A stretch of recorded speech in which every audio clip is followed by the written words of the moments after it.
If you work in quality control at a candy factory, you know strict safety regulations come with the job. It's why you partner with Grainger. Grainger helps you find the high-quality and compliant products your business needs to inspect, detect, and help correct issues. And the sweetest part is, everyone gets a product that's as safe to eat as it is delicious.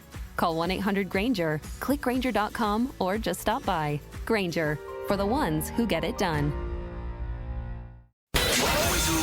Follow the money. That's what I always say. You always follow the money. Yeah. This is Follow the Money with Mitch Moss and Pauly Howard on VSiN. Good to have you on board. Busy hour on tap, including Jeff Sealey coming up in about 15 minutes. His best bet at the Memorial. We continue here in studio. Professional poker player Shaun Deeb, and he was telling his weight loss prop bet that he won, and he took home about $800,000 on it in the previous hour. If you missed that story, you can go back and listen to it. Find the Follow the Money podcast wherever you get your podcasts. What are some of your prop bets, favorite prop bets that you've heard about? Yeah, I think one of the people consulted with me with my bet is Huck Seed, a legendary Hall of Fame poker player. I think he had one where he was going to bet that he could stay in an ocean for 24 hours. Me and him actually, he's won like all of his running bets. He's runs like a 4-minute mile, crazy athletic guy. He's in his late 50s now, but he's still an animal when it comes to any physicality. And so one time we were playing a cash game, and it was like me, Huck, Doyle, John Monet, a few other old school guys, and Huck makes a bet. This is, pre-weight loss, fat Sean, and I was saying how I was like a good athlete at some point in my life. So Huck makes a bet with John Monet whether or not we can run Huck's half mile, my half mile versus John's full mile. And John's like, I've never timed my mile my whole life. I run every so often. So we bet like 5,000 each. Doyle tries to bet 50,000 on Huck because he's like, I've never seen Huck lose a running bet. So Huck's like, no, I don't want more action. We go out there. Huck's training me. He has me doing wind sprints, all this stuff. I'm absolutely gassed before we even start the bet. So I do my half mile first, and I just do a good 100 meters, but then I'm just dead. So it takes me like probably 4 minutes to do my half mile, maybe 5. And I think it was like 4. And John runs the fastest he's ever ran. I think he ran like a 5-minute, 30-second mile. So with my 4 minutes, there was no way Huck could get done in time. So he lost that bet. So I'm one of the few people Huck can ever lose on. But Huck did bet on me a little bit on the weight loss bet. So I know he made some money back on that. You guys love action and the creativity? I mean, whether it's dark room, live in Iowa for a month, the stuff you guys think of at the table. Sometimes I was watching Ivy and Negreanu, and they're betting what's going to come on the flop, what color and everything. Yeah, there's, a lot of poker players are ADHD, so we just are sitting there bored. We all have egos, and the best way to prove who's right or wrong situation is by betting on it. You guys are into sports and stuff. It's like everyone's like, who's better, Jordan or LeBron? Imagine if you could actually bet on that and then see them play. And that's what poker players do so often is we like to actually get data behind it. So if you're going to talk shit and say you can do X, Y, Z, put up your money and actually show us you can do it. And that's the nice thing is we're all willing to win and lose versus each other, and it's crazy. And there'll always be more ridiculous prop bets out there because we're going to come up with something new. And whether it's someone eating X number, $1,000 worth of McDonald's in 24 hours. And the funny thing is, like, when poker players do a prop bet, like the McDonald's one, we do all this research of what's the optimal, how many apples do we get? Like, we do all this analytics, and we love solving complex problems that no one's ever thought of. And that's why so many poker players would be very good in a lot of business settings, is because there's situations that we can just analyze something you could never even have thought of and make a good decision and make the correct decision and go on to win. Totally outside the box, and not everybody's going to come up with, obviously. How much poker money or how many poker players have started to trickle into like the sports betting side of things? Now here at Circa, $100,000 buy-in with a Survivor contest this year. That probably speaks to quite a few poker players anyway to maybe think about. At Westgate, they have a $5,000 Survivor contest. So me personally, I love sports. Will never bet sports, but I've thought about doing the Survivor pools because I think my tournament background of understanding the dynamics, because I think the Survivor pools are so much about playing out later weeks But that's based on the bigger field size. In a smaller field size, if it's paying, if it's winner take all, like you look at the payouts, there's all this strategy and game theory where actually skill and the picks don't matter. It's understanding your opponents and what they're likely to do. And I think that's why there's a lot of poker players who love betting sports. And also, poker, it's hard to play high stakes regularly. So you can sports bet the most obscure things on any sports book 24/7. So there's a lot of overlap in poker players and sports betting for that exact reason. So if there's an overlay here in the $100,000 buy-in, the community will come in and snatch that up and word will travel fast. I mean, I'm sure people will just sell action and you'll have your sports specialist. I have my good friend DJ I mentioned earlier. He loves sports more than anyone, knows a lot of stuff about it. I would just, take a $100K buy-in and give him most of the reins, and we just sit there and map it out and say, this is what we think we should do. But I can't imagine it would overlay. There's just, even if there's one spot open, someone's going to bring up together 100K in a team because it's hard to be losing, worse than 10% to not be break even with overlay. You were saying something during the break, and it's Follow the Money here on VSiN, the Sports Betting Network. Our guest is professional poker player Shaun Deeb. He's going to be signing up for all the events in the World Series of Poker a little bit later on today. The more obscure the game, the better that you're probably going to be at it, and probably right away, yeah? Yeah, so I think I have an amazing mind of understanding different games. So when new poker games come out, whether it was open face Chinese poker or Badugi or Badusi, anything that is fresh, I will find a way to adjust to a game I already knew about and say, okay, this particular trick that works in Omaha 8 or better works really well in this game Captain. So I pull from my knowledge of all the other poker games, and also, I'm very good at understanding equity and probability, so I'm doing a lot of math on the fly of these new games. So I've made a lot of money in my career with these new games, and I've sat there at a table when we've invented new games. And that's kind of, I love doing that. Me and my friends have talked about going David Skalansky route, where he created a bunch of table games for casinos and solve the odds and say, okay, this is the house edge, this is how it's fun, this is how it's exciting. My good friend Dan Wyman, reigning 2 years ago main event champ, he's working for this poker startup, and his job is to come up with all these creative ways to do different games incorporated into a poker table with his company.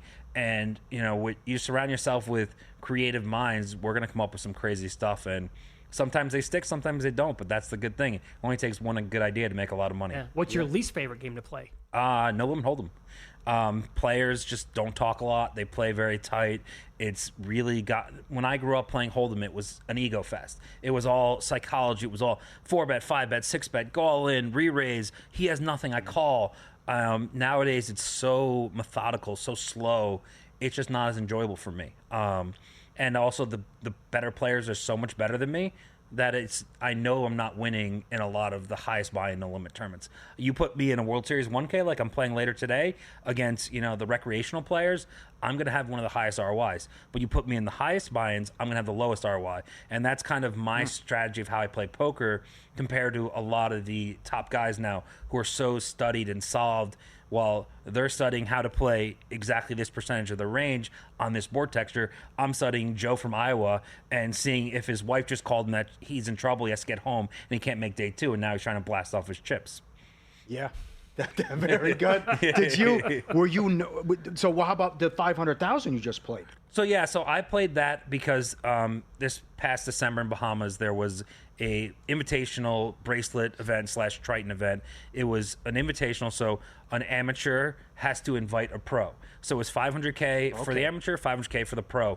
On day 1, the amateurs play all separately, and on day 1, all the pros play separately. So coming day 2, they combine. So part of the reason I play that is if I can make day 2, I now get to play with a bunch of people who are not as experienced as me. So I thought I had an edge when I get to day 2. I knew on day 1 I was losing chips. I played a little conservative. I actually got bluffed a few times by some players that I kind of felt might be picking on me for the stakes. And, I sold a bunch of action. I think I had $100K worth of myself in that event, which is still the most I've ever had in an event, but it wasn't like I had $500,000 at risk. So I wanted to have enough exposure that I could play my game. If I got to the deeper stages on the bubble, I could, go for it. But, yeah, I ended up losing, but it was still a fun experience. So can you get into more? I know you said it earlier about people reaching out with the Gus Hansen story. How much percentage do these guys have in the $1 million buy-ins or the $500,000 buy-ins. Yeah, I mean, I think there's some people who have as little as 2% of themselves in a million. There's other people who might have 125%. Nowadays with crypto and things like they can have over 100% because they're cross booking. Say you were like, oh, I'm much better than you. Let's bet 5% whatever we cash for in this event. So someone might buy action from someone else. Mike McDonald used to do that with Bank of Timex. He had a whole website where he would post markups of players, and you could buy, if you want to bet on Phil Ivey in the main event, you could buy Phil Ivey in the main event for $400 for 1% of him, whatever the numbers worked out. So that kind of stuff has always happened. So, and everyone's in their own personal spot. Sometimes people take too much of themselves and they're gambling because they think they have a good spot, or they're just stuck, or they're like,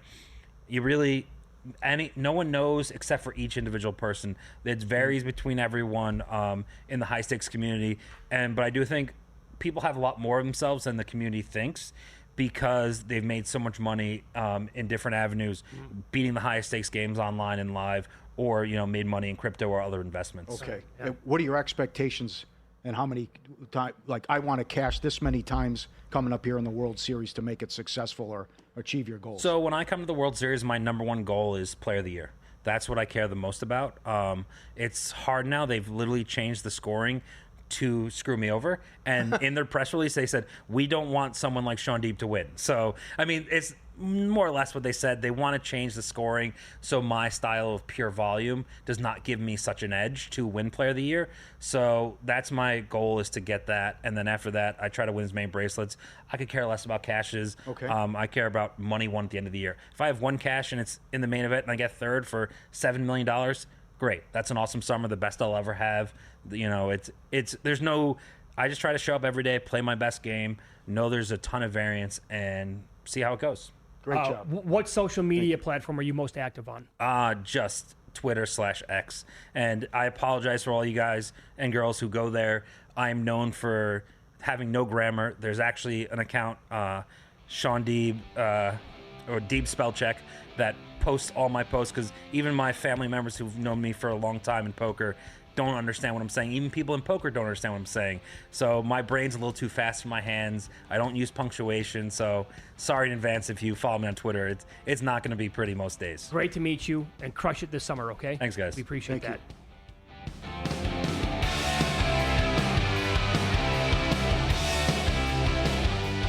For the ones who get it done, the most important part is the one you need now. And the best partner is the one who can deliver. That's why millions of maintenance and repair pros trust Grainger, because we have professional-grade supplies for every industry, even hard-to-find products. And we have same-day pickup and next-day delivery on most orders. But most importantly, we have an unwavering commitment to help keep you up and running. Call, click Grainger.com, or just stop by. Grainger, for the ones who get it done.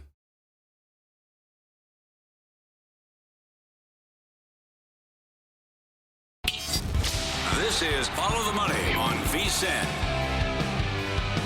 Great conversation there. Last 45 minutes. Professional poker player Shaun Deeb came in studio. He's signing up for the World Series of Poker events this afternoon. If you missed it, it started at 4:30 Eastern Time in the first hour of Follow the Money, and you can get it wherever you get your podcasts a little bit later on today. Here we go to the Progressive Guest Line. We'll get best bets in golf at the Memorial Tournament with Jeff Sealey. Follow him on X at Cupmaker Jeff, and his podcast, the Cupmaker Podcast, is coming out a little bit later on tonight. Good to talk to you, Jeff. Do you know the number, by the way, on Ben Griffin to win it last week? He was north of 50. I thought in between 55 and 60. Okay. How good is this story, where the guy quits and goes in to be like a loan officer, and then he gets backed by some friends, and now he's on fire? Yeah, I think the thing is, though, people don't realize, the story's a little bit overblown. I mean, it's a great story, but he was a loan officer for 8 weeks. Okay. So, he's an All-American player. He was a great player. He just went through a tough spell where he had some debt, and he decided to take a job, making mortgages for a while. But it wasn't like he was a loan officer for 5 years. He did it for a summer, basically. So, but no, I mean, it's a good story, and he's a great player and been having a great run. It's fun to watch. Another tournament this week where Scotty Scheffler is involved, and he is at 3-1 or lower. I saw Jeff Sherman at the Westgate tweet out the numbers this week, and somebody responded by saying, geez, did you take a lot of money on him already? He's below 3-1. And Jeff responded, when we open him up, anything above 3-1, we take a ton of money on the guy. So he didn't win last week, but certainly you can feel and see why his numbers are so low in these kind of fields, Jeff, on a weekly basis. So what do you want to do with Scotty this week?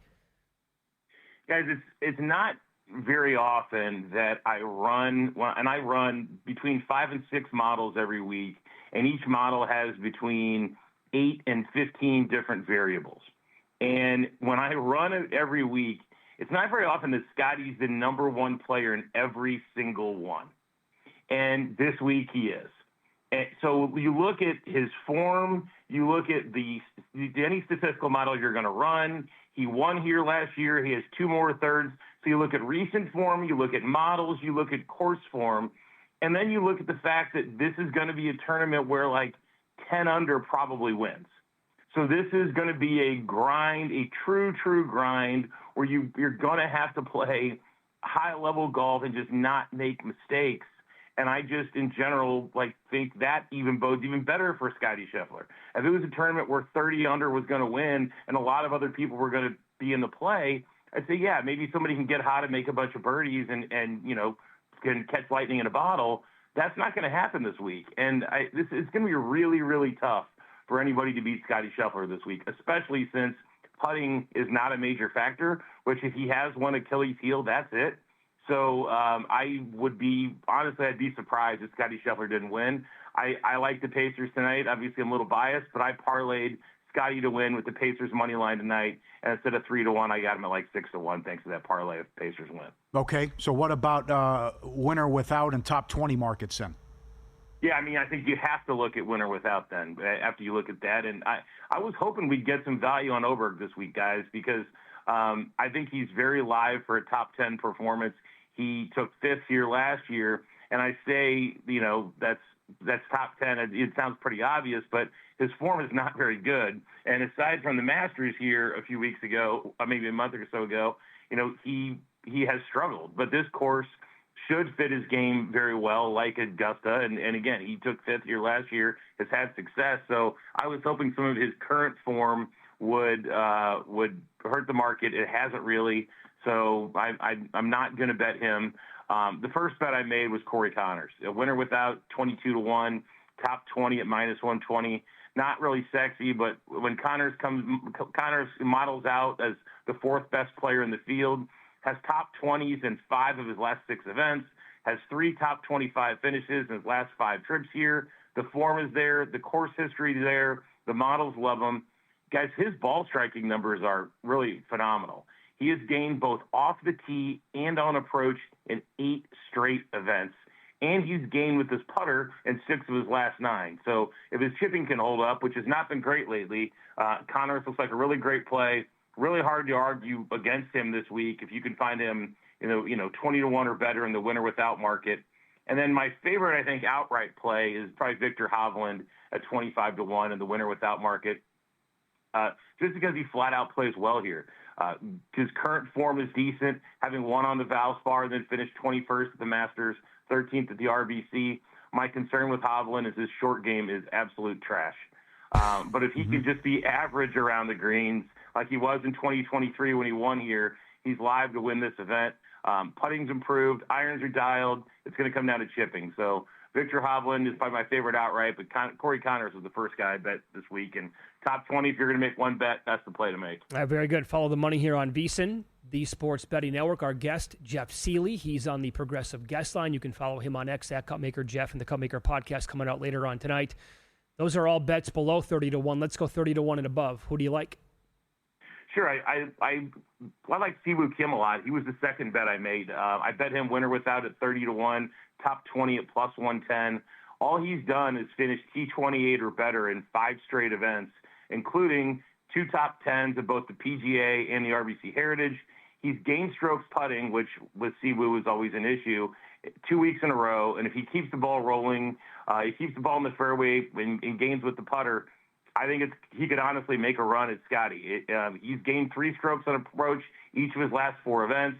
What interests me really, though, he's gained around the greens in 5 straight as well. So if Siwoo's putter stays hot, he could be a real live threat this weekend. I like him at 30-1 winner without.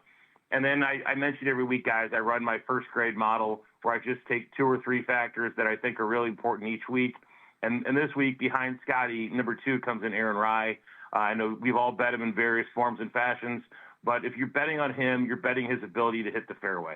The rough's going to be really thick. These are narrow fairways, and Aaron Rai, if you ever watch him play, besides the fact he wears 2 gloves, he hits this low cut that just hits the fairway every time. So irons are generally good, as is his short game. Small greens will hopefully mask the fact that he's a very poor putter, but he has gained here 8 strokes putting once in 2022, so he can get hot with the putter here. So Siwoo and Aaron Rai are my favorite 2 guys at 30-1 or above. Okay. I hear that you wear driving gloves. Is that true? I wear rain gloves when it's extremely humid, because some people will put like various things, get various grips or whatever. But sometimes in the Midwest, you guys know in the Midwest, the humidity gets insane here, right? And if your hands sweat, my hands sweat really bad, I would just wear rain gloves sometimes instead of regular gloves. I might sweat through it. All right. I'm trying to think of somebody. That's a good tip, actually. The driving gloves, though. I've seen that a couple. Driving gloves that'd be way cooler. That would be way cooler story. Yes. It's been on a TV show or a movie or something. Yeah, I'm thinking of the movie sure. with Kevin Spacey. Okay, that's very good. How about some bombs? First round leaders, top 20. Take it away. Guys, I really like Ryan Fox as a potential first-round leader play this week. Just won 2 weeks ago. I think he's finally finding his stride career-wise. He's 120-1. I do like him as a first-round leader option and top 20. He can hit the ball a ton. Just finished 28th at the PGA. Won at Myrtle Beach a few weeks ago, so his first PGA Tour win. Very interested in Ryan Fox at that price.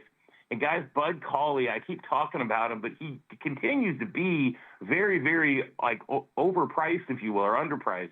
100-1 this week. Great form. Took 44th here 5 years ago, which is nothing great, but he's way better than that now. Just took 3rd last week. I mean, he's plus 225, top 20. Bud Cauley, 100-1, tremendous top 20 play. I don't know if he's going to be a first-round leader, but he's a guy who can grind out and get a nice result for you here at the top 20 market. All right, very good. Love the analysis and details as always. By the way, so you mentioned Scotty parlayed with the Pacers tonight. You got to be a little bit concerned about Neesmith's injury, no? I'm very concerned about it. We mentioned, when you asked me what am I more concerned about, Caitlin Clark's injury or Neesmith, it's probably Neesmith. Caitlin Clark's going to be fine, but I'm worried tonight. But I still think the Pacers are going to have enough to get it done. I think he'll probably play, and hopefully the Ben Shepherd show comes out tonight, and we can see that amazing mustache go crazy. Yeah, I think it might. All right, pal. Thank you. Good luck tonight and this week. We appreciate it. Thanks, fellas. There you go. Jeff Sealey joined us on the Progressive Guest Line Best Bets there at the Memorial this week. Yeah, that's crazy, man. When you look at Scotty's numbers, he didn't win it last week. Tweaked something like after the second hole, day one. Then he made a ridiculous comeback, but fell a little bit short. And when you take out a couple of the other best players in the world, below 3-1. And then Jeff Sherman's actually saying, if I put him at plus 350, we'll just get hammered by... Yeah. That's like Caitlin Clark to win the MVP or back when Tiger Woods was golfing. Yes. You throw up any number, they're going to bet it. We hit the road for the College World Series in Omaha, June 12th through the 14th. Live from Rocco's, the home of the Jello Shot Challenge. Catch money moves and follow the money. Live from Omaha in a couple weeks, the sights and sounds and best bets from the tournament. If you're in the neighborhood, stop by, say hello. Special show Saturday, 9 to noon, local time. The 12th through the 14th. College World Series from Rocco's in Omaha. Today's MLB card is up next. Shohei Ohtani can become the 4th player since 1900 to pull this off.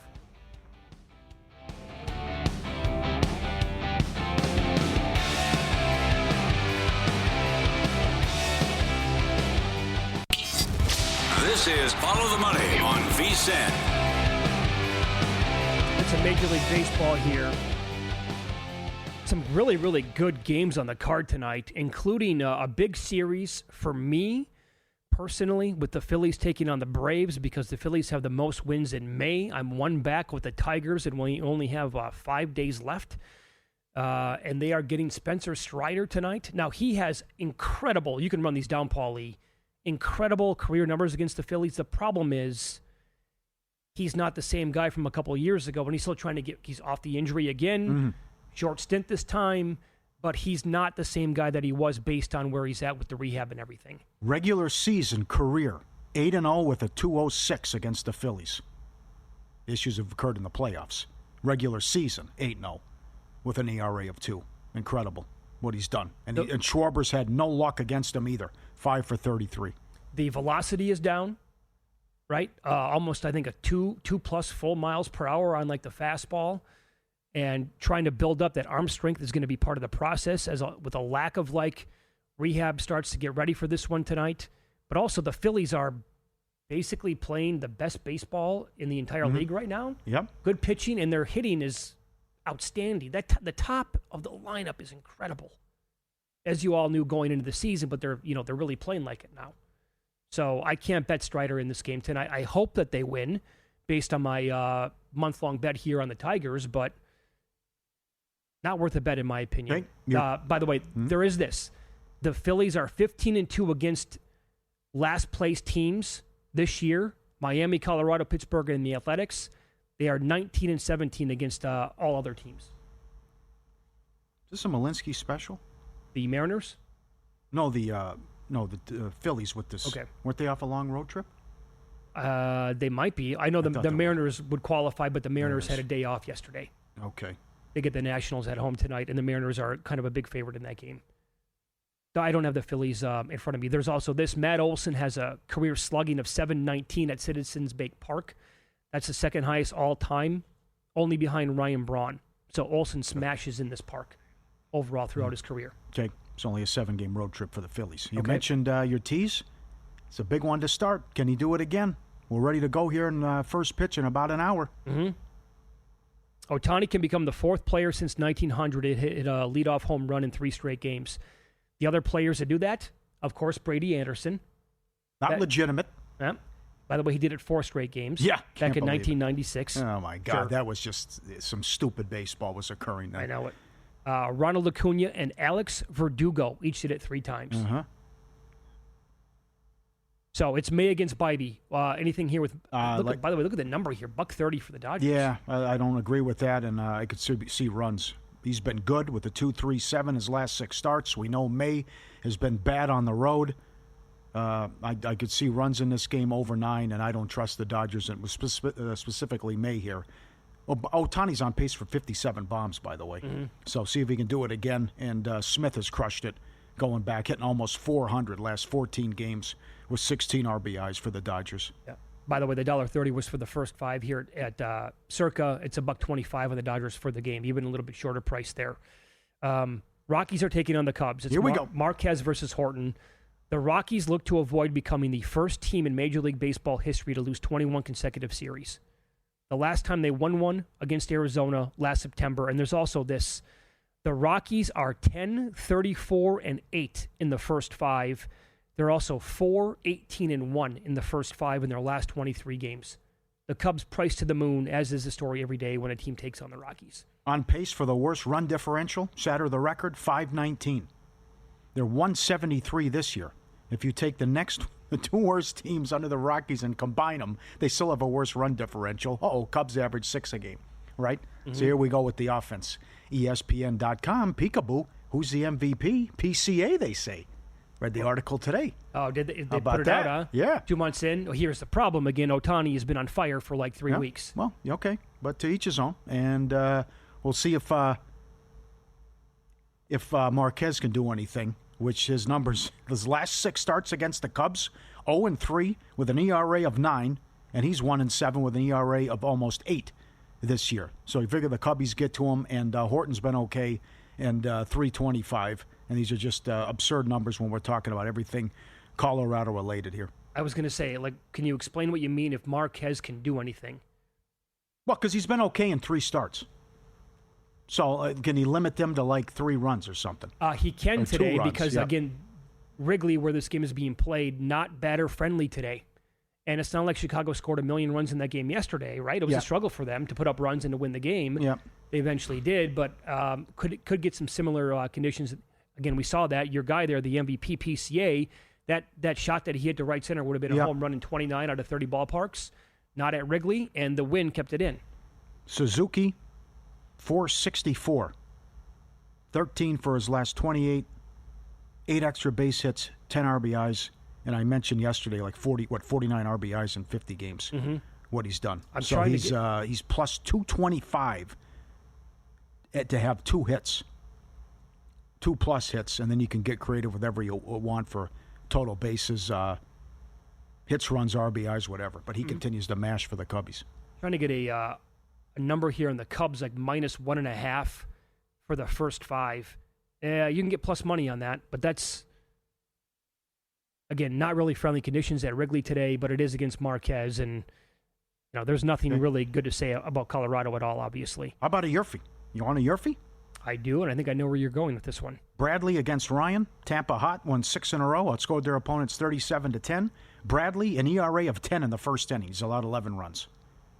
Ryan's been solid, 3-0 with a 1.50 last 5 for the Twinkies, but could be a Yerfie there as Bradley's been bad in the first inning. And how about this? His ERA is 3.47 from the second inning on. Like Tom Glavine. You get him early, you don't get him. So there are the issues, right? Plus 110, by the way, on the Yerfie tonight. Yes. Yes to the run in the first inning. You can find some even money, a little bit lower than that, but here at Circuit's plus 110 on that. Okay. And how about what Eovaldi can do tonight? Right. This is an interesting game and a hell of a matchup. He's at home against Toronto. Vlad owns him. Vlad's hitting .430 against him. And Vlad's got a 26-game on-base streak. But Eovaldi's trying to become the first Ranger pitcher to go 7 in a row with 1 earned or less. Got a 1.60 what he's doing. Sure. How quiet is this season? I know it. And he's only $1.40 against Toronto. Problem is, you could be looking at a no decision because they can't hit. So they've lost 7 of 8, and they're hitting a $1.90. Probably the magic number's 4. They score 4 or more, they're 19-3. But that doesn't happen a lot. What do you make of the first 5 total? It's sitting there at 4.5. With how good he's been, wow, yeah, and the lack of offense. Yeah, the Rangers. How about your bet? What's you get involved with that first 3? I did that yesterday with DeGrom. That was plus like 128 taking on Gossman. I have not checked out the first 3. The problem is Francis is going for Toronto, so this is pharmacist doctor, right? Like which one's going to win out in the end? Which one do you trust the most?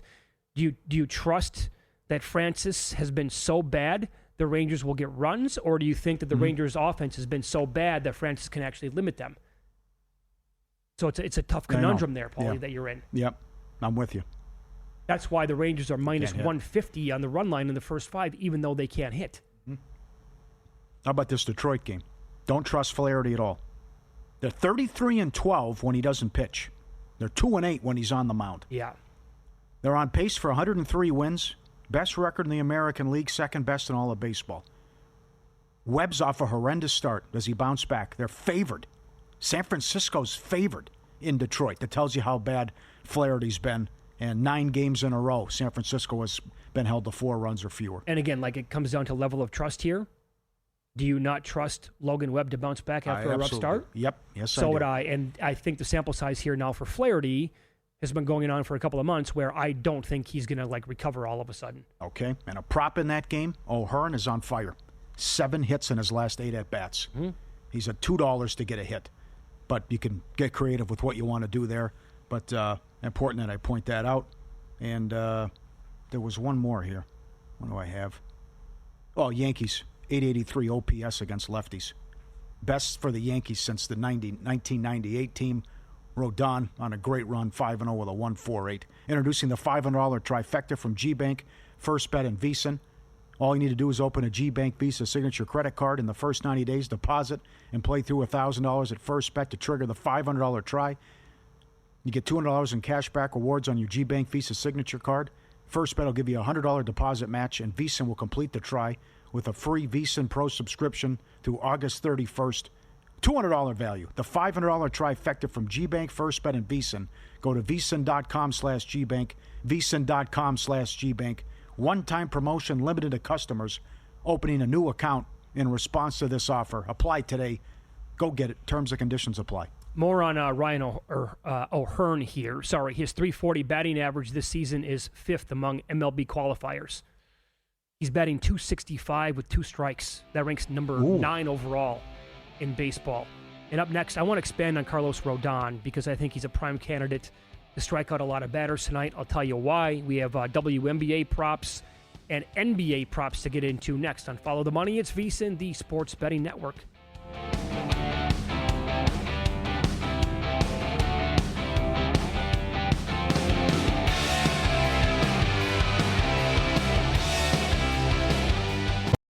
If your job at a healthcare facility includes disinfecting against viruses, you know prevention is the best medicine. And maintaining healthy spaces starts with a healthy cleaning routine. Grainger's world-class supply chain helps ensure you have the quality products you need when you need them. From disinfectants and cleaning supplies to personal protective equipment, so you can help deliver a clean bill of health. Call 1-800-GRAINGER, click Grainger.com, or just stop by. Grainger, for the ones who get it done.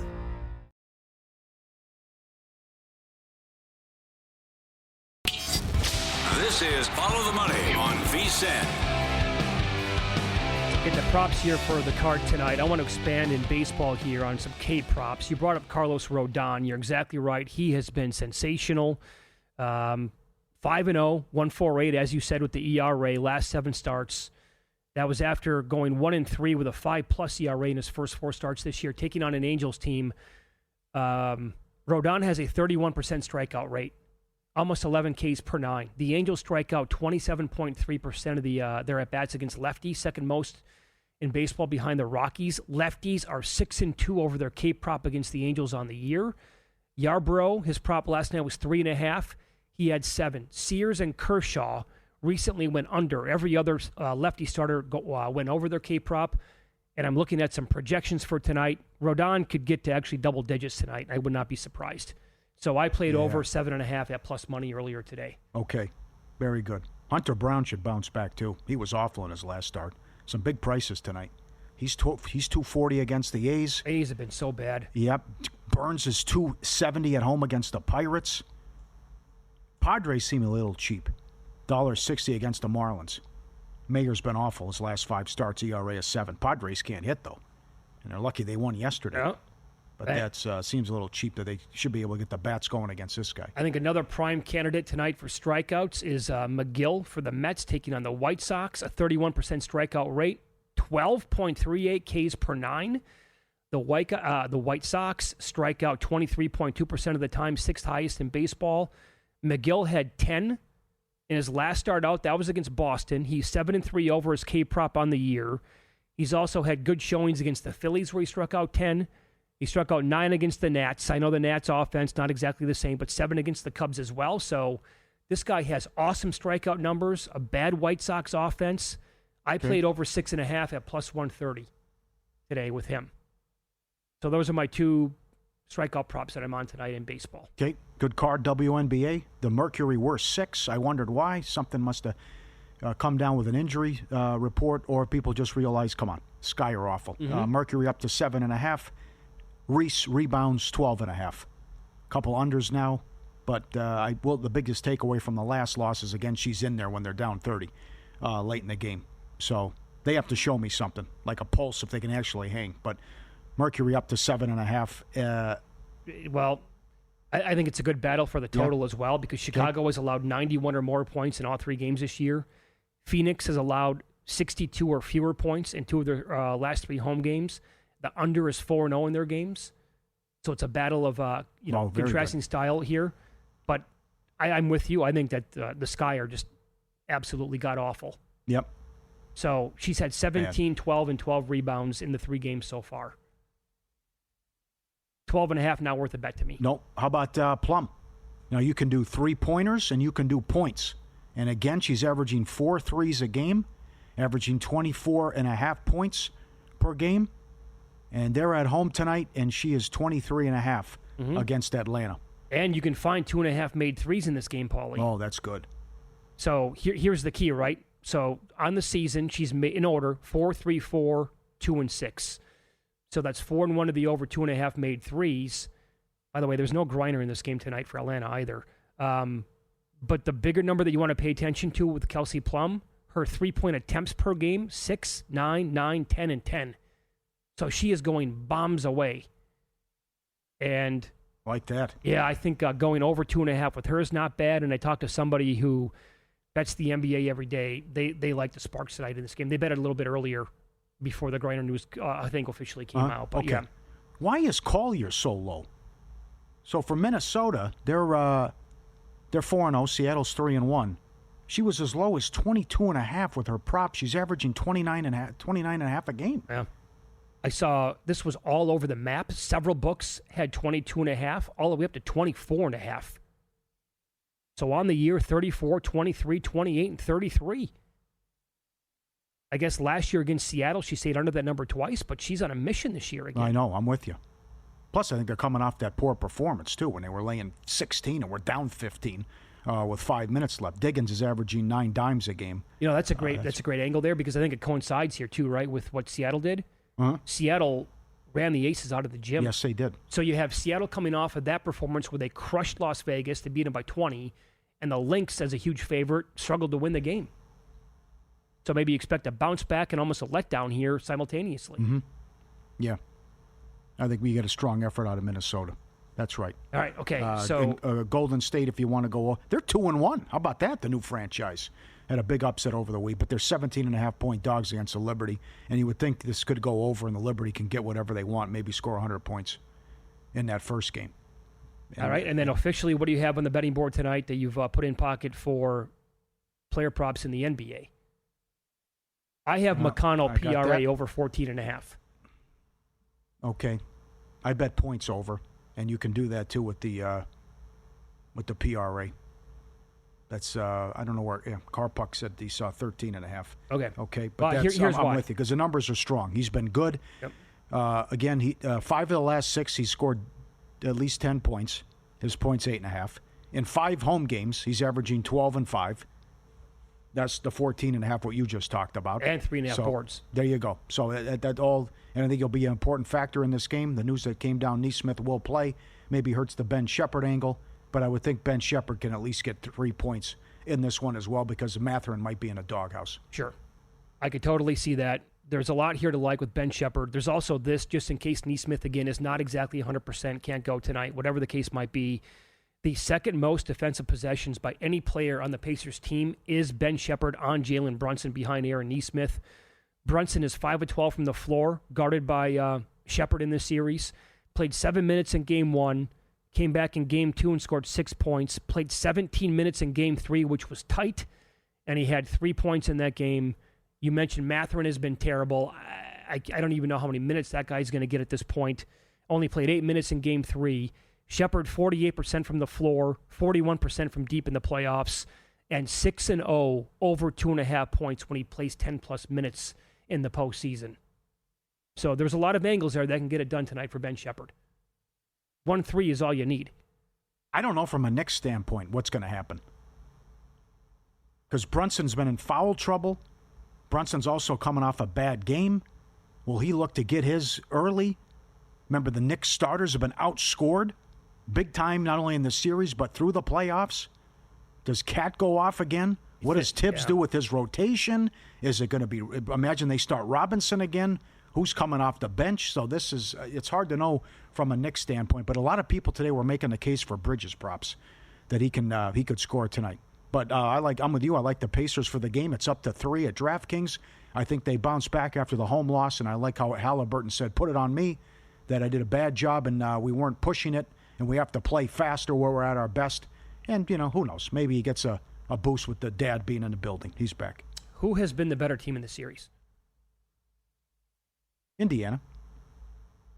Up 16 with 20 minutes left. Lost.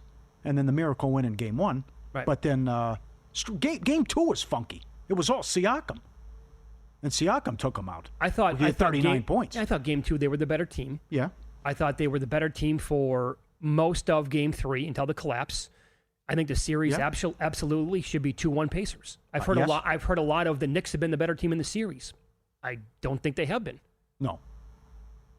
But I do. You talk about like the guys that you want to trust. Cat's had one bad game, and again he crushed the Pacers in the regular season and has an incredible history against Miles Turner. And his prop was earlier in the series. For Game 2, it was 23.5 because he had a great Game 1. And then Game 2, he didn't do much, so it comes back down. Was awesome again in the fourth quarter. Now tonight, 21.5. That's why I don't mind topping props. Because Game 2 was the fluke. That's also the game Towns was benched. But that's the game where Turner was on the court for a lot of minutes, and it wasn't Toppin. And then game one and game 3, it was all Toppin. Mm-hmm. And Toppin was great. I think he was, what were they, plus 10 or something in the last game when he was out there. So, and Toppin went over his points and rebounds. So that's, I think, what Carlisle's going to do tonight. Take your betting to the next level with First Bet, whether it's Santa Anita, Gulfstream, or Saratoga. First Bet puts the action at your fingertips. Sign up now, firstbet.com. Promo code VSIN200. Get a 20% rebate on all your wages for the first 60 days, up to $200. Don't miss out. Bet smarter today. Firstbet.com. Seeing the total now all the way down to 219.5 in this game, by the way. I agree with the move. Yeah. I think it's going to be... I'm going to trust Halliburton. Go, go, go. Not that it'll be like we'll get that crazy game 1 game, but we could see more up and down and fast pace and go over the total. Yeah, I think we get more of a grinder tonight. We're on opposite sides of that one. I think the Knicks will control things. I think that 106-100 game from the other night, I think that's how they want to play the game. That's how they should play the game. Yeah. But again, like, does that mean that's how it's going to play out? Not necessarily. Yeah, because they ran with them in the first one. Yep. Up next, we'll get the status of some key players for tonight and tomorrow night in the NHL. Best bets from Jonathan Davis coming up on Follow the Money. It's VSiN, the Sports Betting Network.